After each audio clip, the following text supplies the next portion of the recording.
Madame, Monsieur, bonsoir et bienvenue au 19h de ce 15 février. À la une de l'actualité, le président de la République, Abdelmadjid Tebboune, a accueilli à l'aéroport international d'Alger le président de la République du Niger, chef de l'État, le général d'armée Abdurrahmane Tiani, qui effectue une visite de fraternité et de travail en Algérie à la tête d'une importante délégation.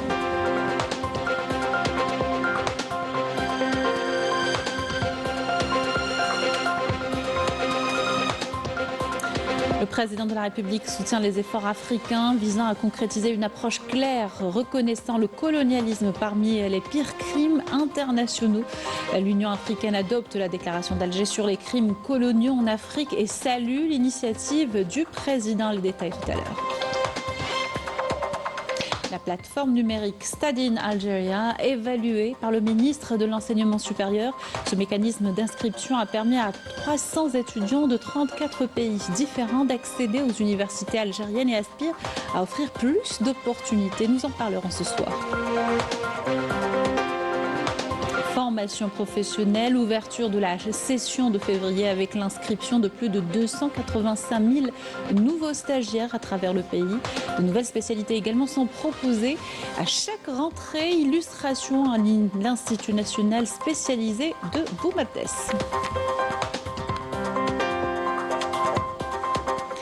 Bienvenue à tous, heureuse de vous retrouver. Je vous disais en titre, le président de la République, Abdelmadjid Tebboune, a accueilli ce dimanche à l'aéroport international d'Alger le président de la République du Niger, chef de l'État, le général d'armée Abdurrahmane Tiani, qui effectue une visite de fraternité et de travail en Algérie, à la tête d'une importante délégation, à l'invitation du président de la République. Cette visite illustre la profondeur des relations historiques qui lient les deux pays et l'intérêt particulier accordé par leurs leaders au renforcement de la concrétisation politique et du dialogue continu autour des questions régionales, notamment dans la région du Sahel.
Après avoir écouté les hymnes nationaux des deux pays, le salut au drapeau, le président de la République, en compagnie de l'hôte de l'Algérie, ont passé en revue des détachements de différentes forces de l'armée nationale populaire qui leur ont rendu les honneurs.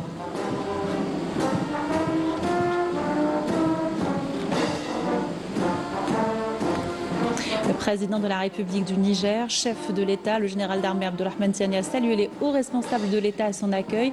À leur tête, le président du Conseil de la Nation, le ministre délégué auprès du ministre de la Défense nationale, chef d'état-major de l'ANP, le ministre d'État, ministre des Affaires étrangères, de la communauté nationale à l'étranger et des Affaires africaines, le ministre d'État, ministre des Hydrocarbures et des Mines, le conseiller auprès du président de la République chargé des Affaires diplomatiques, le ministre de la Santé, le ministre de l'Industrie, le ministre de l'Énergie et des énergies renouvelables, le ministre du Commerce extérieur et de la promotion des exportations et le ministre de la Poste et des télécommunications. De son côté, le président de la République a salué la délégation de haut niveau accompagnant le président de la République du Niger, chef de l'État, le général d'armée Abdurrahman Tiani. Cette visite réaffirme la volonté commune d'élargir le champ de la coopération bilatérale au domaine de la sécurité, du développement de l'énergie, de l'infrastructure de base, à l'instar des projets stratégiques transfrontaliers. Cette visite revêt également une portée stratégique dans le contexte des défis auxquels fait face la région du Sahel. L'Algérie réaffirme son soutien constant au Niger afin de renforcer l'approche basée sur la solidarité, le développement et le respect de la souveraineté des États. Une approche traduite sur le terrain par la concrétisation effective des projets de partenariat et la recherche de mécanismes à même de hisser la coopération à des niveaux supérieurs, et ce au service des intérêts des deux peuples et de toute la région.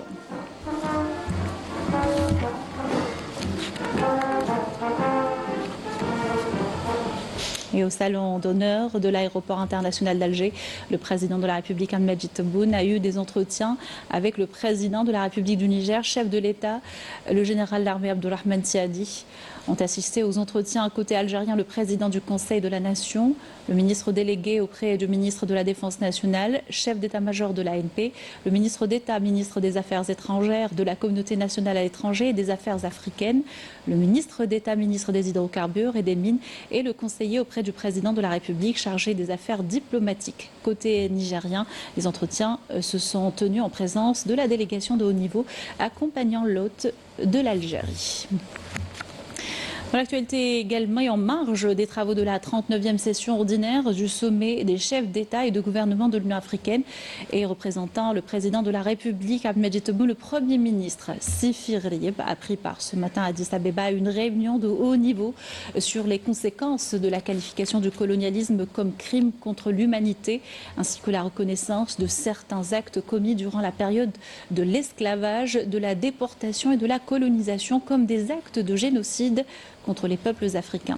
Le Premier ministre a lu à l'occasion un message du président de la République, Ahmed Tebboune, adressé aux participants, dans lequel il a réaffirmé la position constante de l'Algérie qui soutient pleinement l'effort du commissariat de l'Union africaine et de ses organes juridiques spécialisés visant à concrétiser une approche claire reconnaissant le colonialisme parmi les crimes internationaux.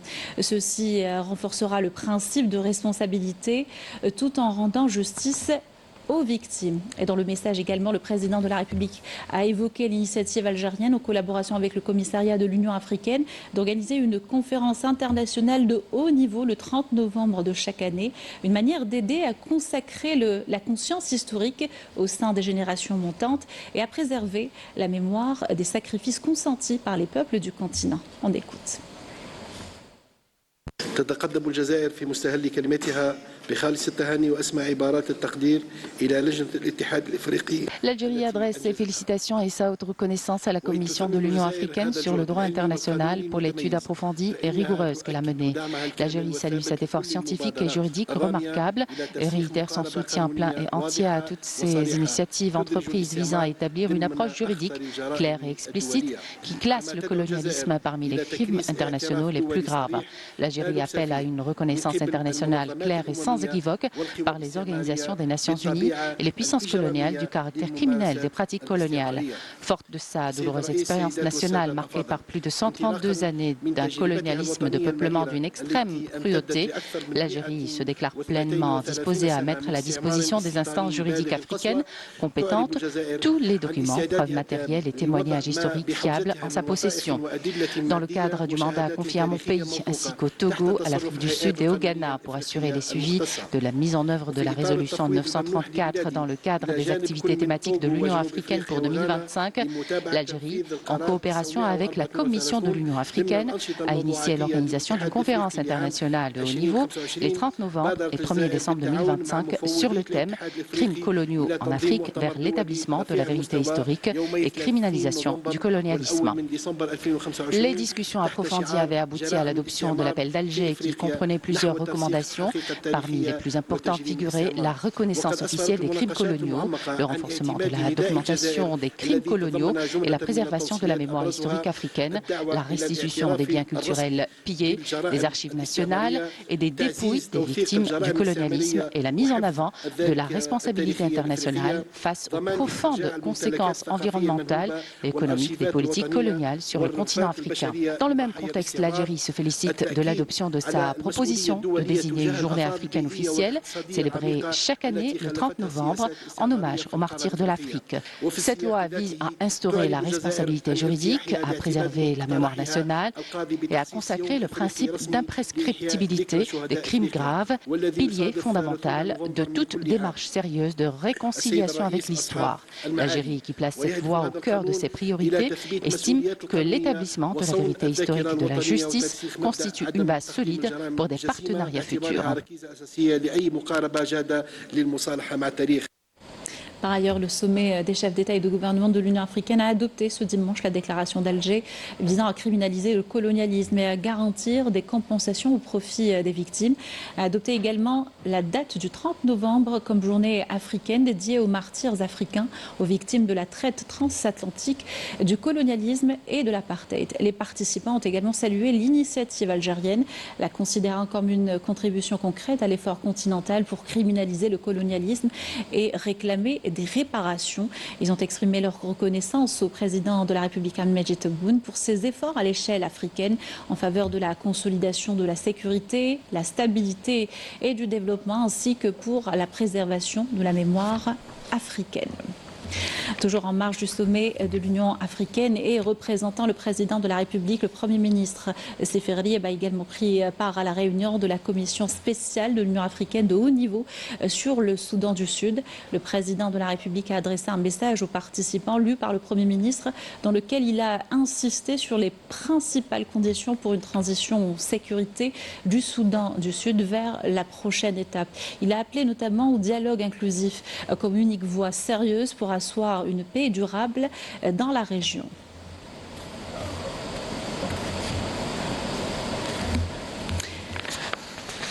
Le président de la République a réitéré le soutien constant de l'Algérie à la souveraineté du Soudan du Sud, son unité et son intégrité territoriale, appelant la communauté internationale et tous les pays membres de l'Union africaine à renforcer leur soutien et leur accompagnement à ce pays frère. On l'écoute.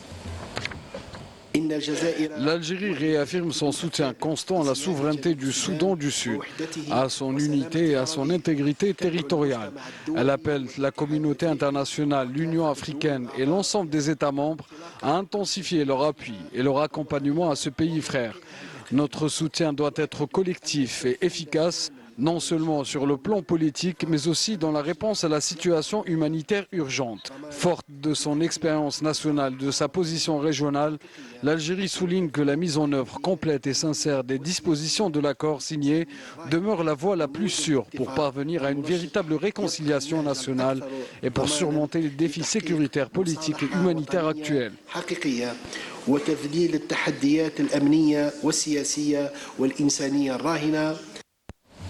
Le président de la République a affirmé que l'engagement de l'Algérie envers le Soudan du Sud est constant et découle de ses principes.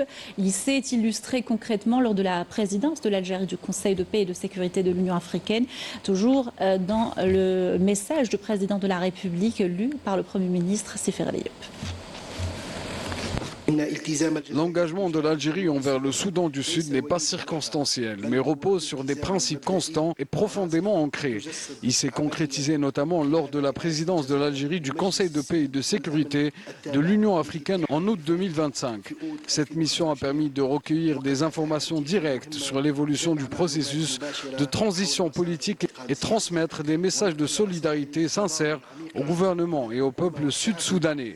Notre délégation a également eu l'honneur de rencontrer le président Salva Kiir, avec qui la situation politique et sécuritaire a été examinée en profondeur, ainsi que les perspectives et les étapes futures nécessaires pour achever le processus de transition dans les délais prévus. Et cette 39e session ordinaire du sommet des chefs d'État et de gouvernement de l'Union africaine s'est soldée par l'adoption d'une déclaration finale.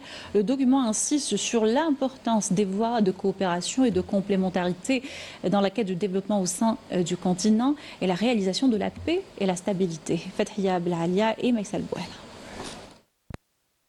La déclaration finale a porté une orientation pratique claire visant à encadrer et à accélérer la mise en œuvre de l'agenda 2063, ainsi qu'à renforcer l'intégration économique continentale. Elle a également appelé à redoubler d'efforts dans la lutte contre le terrorisme et les conflits et à développer une approche purement africaine du maintien de la paix et de la sécurité.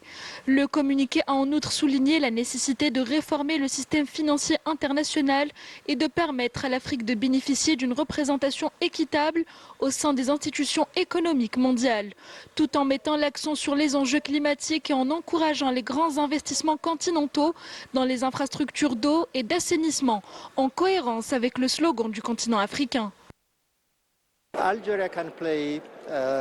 L'Algérie peut jouer un rôle leader en matière d'intégration africaine, étant le plus grand pays du continent. Elle œuvre inlassablement au renforcement de la coopération intra-africaine, car sa position géographique la désigne pour contribuer grandement et efficacement à l'approvisionnement des marchés régionaux à travers la présentation d'une large gamme de produits et de services au reste des pays du continent.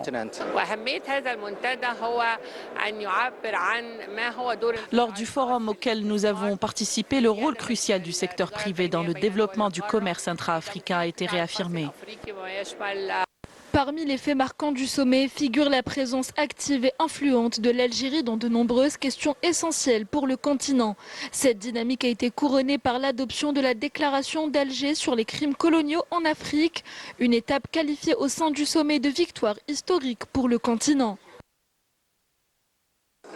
L'Algérie a marqué de sa présence ce 39e sommet, notamment avec l'adoption de la déclaration d'Alger sur les crimes coloniaux en Afrique. L'Algérie a réaffirmé son attachement aux solutions pacifiques des conflits, son soutien aux approches africaines pour les problèmes africains et sa contribution active aux efforts de renforcement des mécanismes de prévention et de règlement des conflits. L'adoption de la déclaration d'Alger sur les crimes coloniaux en Afrique lors de ce sommet est une grande victoire pour le continent, étant donné les souffrances endurées par les peuples africains infligées par les puissances coloniales. C'est aussi une grande victoire pour l'Algérie, étant un pays africain qui œuvre sans relâche pour la paix et la stabilité en Afrique. La déclaration finale consacre la préservation de la mémoire collective africaine et réaffirme le droit des peuples à la reconnaissance et à la justice historique, en inscrivant la question du passé colonial dans une perspective de responsabilité, de réparation morale et d'équité entre les nations. Voilà pour ce sommet de l'Union africaine qui s'est tenu à Addis Abeba. Dans l'activité ministérielle et coopération toujours, le ministre d'État, ministre des hydrocarbures et des mines, Mohamed Arqab, et le ministre de l'énergie et des énergies renouvelables, Mohamed Hadjal, ont reçu le ministre mauritanien de l'énergie et du pétrole, Mohamed Ould Khaled, en visite de travail de 2 jours en Algérie. Cette visite s'inscrit dans la dynamique positive, marquant les relations algéro-mauritaniennes, concrétisant la volonté du président de la République de consolider la coopération africaine et le partenariat sud-sud, notamment dans les domaines stratégiques aux répercussions directes sur le développement économique et social. Lors des entretiens élargis aux délégations des 2 pays, les 2 parties ont passé en revue la coopération bilatérale et les voies de la renforcer, notamment dans les secteurs de l'énergie, les hydrocarbures, la formation et les échanges d'expertise dans le segment du dessalement d'eau de mer, en adéquation avec les aspirations des 2 pays et visant également une complémentarité économique et la concrétisation des intérêts communs. À l'occasion, Arqab a assuré la disponibilité de l'Algérie à renforcer sa présence en tant que partenaire stratégique de la Mauritanie pour le développement de ses ressources pétrolières et gazières, et ce à travers l'exploitation et la production. Économie toujours, le Conseil national économique, social et environnemental a tenu la première session de son Assemblée générale ordinaire en 2026 en présence de spécialistes. Cette session a pour but d'échanger les vues et les propositions pour soutenir les politiques publiques et améliorer leur efficacité. Les travaux ont été consacrés au débat de nombre de dossiers économiques et sociaux avec des recommandations pratiques répondant aux défis actuels et aux aspirations des citoyens. La rencontre entre dans le cadre d'une approche participative visant à soutenir le processus des réformes et le développement durable dans le pays. Je vous propose d'écouter à ce sujet le président du CNES. Nous sommes aujourd'hui face aux résultats d'un travail collectif marqué par la concertation et un esprit de responsabilité institutionnelle. Nous aurons ainsi tracé clairement la voie pour contribuer efficacement à éclairer les autorités dans la prise de décisions publiques au service de notre chère patrie dans le cadre de la politique sage et avisée du président de la République. Rencontre ce dimanche de ministre de l'Enseignement supérieur avec des étudiants internationaux inscrits via la plateforme numérique Study in Algeria. Il s'agit d'évaluer ce mécanisme d'inscription et les voies de le promouvoir pour ouvrir les opportunités à plus d'étudiants. La plateforme a permis jusqu'à aujourd'hui à 300 personnes de 34 pays différents à accéder aux universités algériennes. Sami Dakhli pour le compte-rendu. L'Algérie ouvre ses portes aux étudiants du monde entier.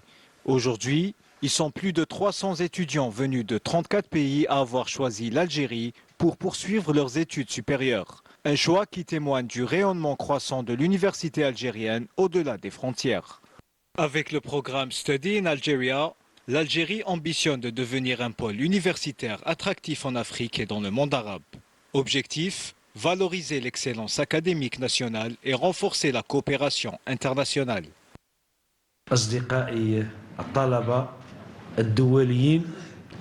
Je suis profondément reconnaissant d'être parmi vous aujourd'hui afin d'évaluer ce nouveau programme, dans le cadre de cette première rencontre consacrée à une expérience qui a duré 6 mois.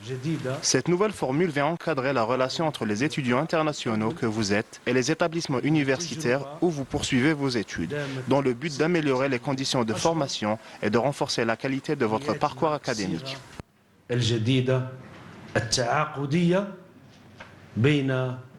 الطلبة الدوليين والمؤسسات الجامعية التي تدرسون بها.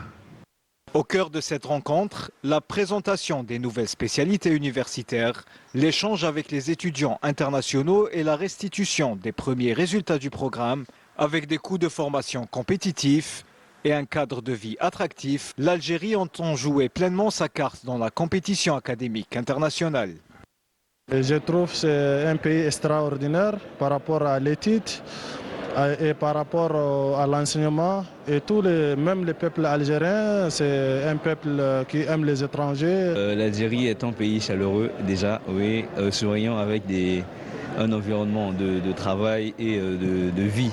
Il y a beaucoup de dynamisme dans l'enseignement et les enseignements sont de qualité. On étudie en anglais et en français. C'est un bon environnement. J'étais venu un peu en retard, mais j'ai eu des camarades algériens qui m'ont beaucoup aidé. Cette initiative dépasse le cadre académique. L'Algérie se positionne comme un acteur majeur de la formation académique, un carrefour d'échanges scientifiques et culturels et une terre d'accueil pour les talents du monde entier. Formation professionnelle à présent avec l'ouverture de la session de février et l'inscription de plus de 285 000 nouveaux stagiaires à travers le pays. De nouvelles spécialités sont proposées à chaque rentrée. Les formations sont adaptées au marché du travail et la demande locale des entreprises. Illustration à l'Institut national spécialisé de Boumerdès dans ce reportage de Amel Messaït. D'une capacité pédagogique de 300 places, ce centre de formation professionnelle regroupe 2 grandes filières, les métiers de l'eau et de l'environnement, ainsi que la branche agroalimentaire. À chaque fois qu'on prépare notre plan de formation, on prend en considération les besoins du marché du travail, les spécialités les plus demandées sur le marché, les besoins exprimés par les entreprises qui exercent dans le domaine des métiers de l'eau et de l'environnement. Pour les étudiants de ce pôle d'excellence, les débouchés ne manquent pas. Les perspectives d'emploi sont bien réelles dans des secteurs en constante évolution. J'ai aimé la spécialité qui va me permettre de travailler soit au niveau des industries agroalimentaires ou bien de réaliser mon objectif et mon rêve de créer ma propre entreprise soit dans plusieurs domaines et plusieurs éléments dans le domaine des produits laitiers aussi. J'ai un diplôme d'ingénieur et gestion des eaux en université. J'ai intégré ce centre et le même domaine pour avoir un profil plus professionnel. Quand je vais avoir mon diplôme, je vais avoir les possibilités d'avoir un poste de travail dans les stations et faire mon propre projet, c'est d'ouvrir une entreprise de traitement des eaux. Cette nouvelle année de formation arrive avec son lot de nouveautés et d'améliorations. Cette démarche que nous voulons développer au niveau de la wilaya de Boumardaz, c'est de rapprocher le jeune cherchant une formation à l'entreprise qui est également formateur en collaboration ou en partenariat avec la formation professionnelle. Les nouvelles spécialités, elles sont toutes en relation avec les métiers que le ministère a pris comme des métiers à encourager, à développer, parmi eux les métiers de l'eau et de l'environnement. Donc nous avons repris un nouveau groupe en formation par apprentissage dans le dessalement d'eau de mer avec l'entreprise Capgenet et Corso et également des formations en ELE, donc les spécialités de l'électrotechnique, de l'énergétique et également de l'agroalimentaire. Donc ça rentre tout ça dans le domaine de l'industrie.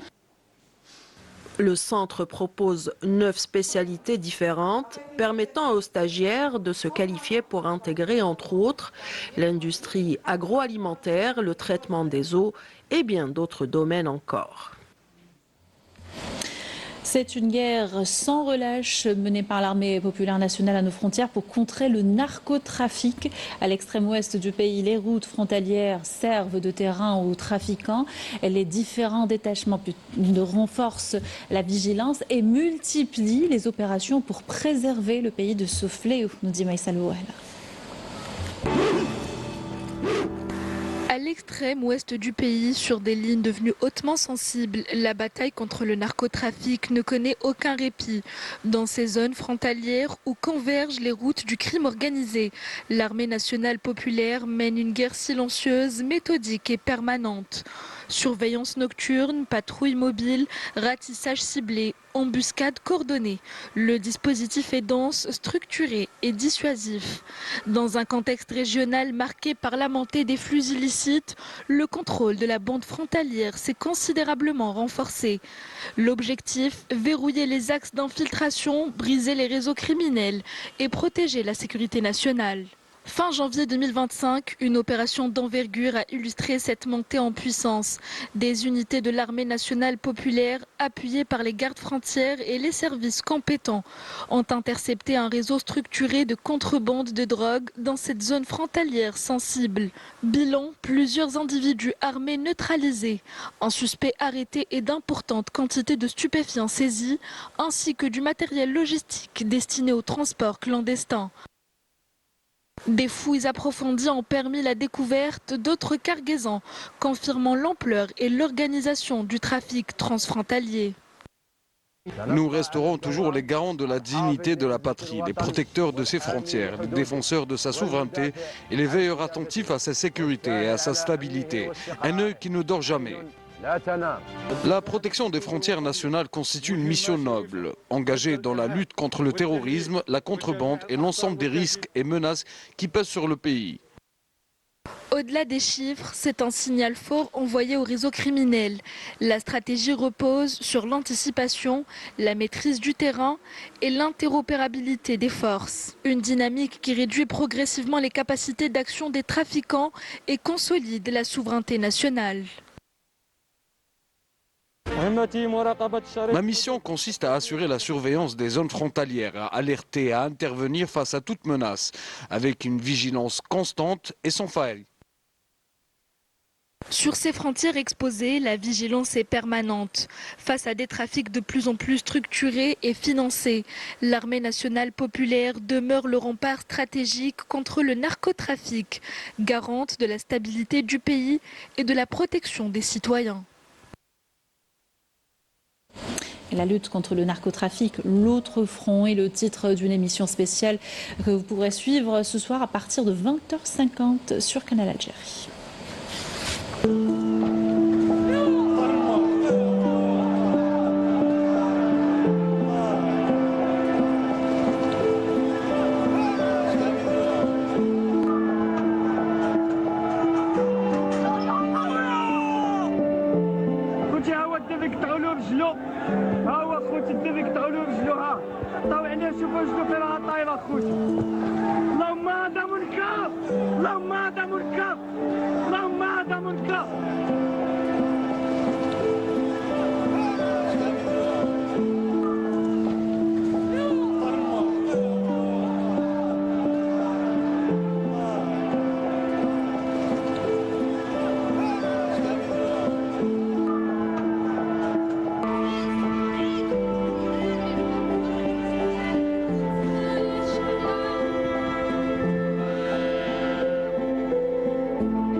Les dernières inondations au Maroc ont causé d'importants dégâts des régions entières dans le nord du pays.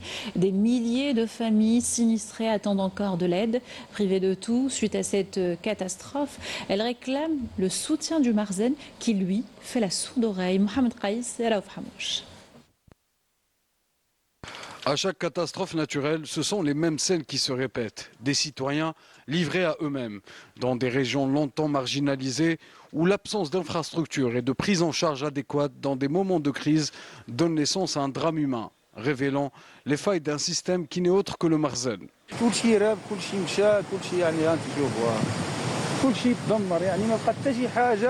Les inondations ont tout emporté, nos maisons, nos meubles, nos souvenirs. On s'est retrouvés sans rien. À ce jour, aucun responsable n'est venu nous voir. Personne n'a pris la peine de nous tendre la main. Un nouvel épisode qui ravive les débats sur des années de gestion contestée et de frustration accumulée. Face au drame, les critiques pointent du doigt une réponse jugée insuffisante ou carrément absente, dans un climat où la confiance entre les autorités et les administrés reste très fragile.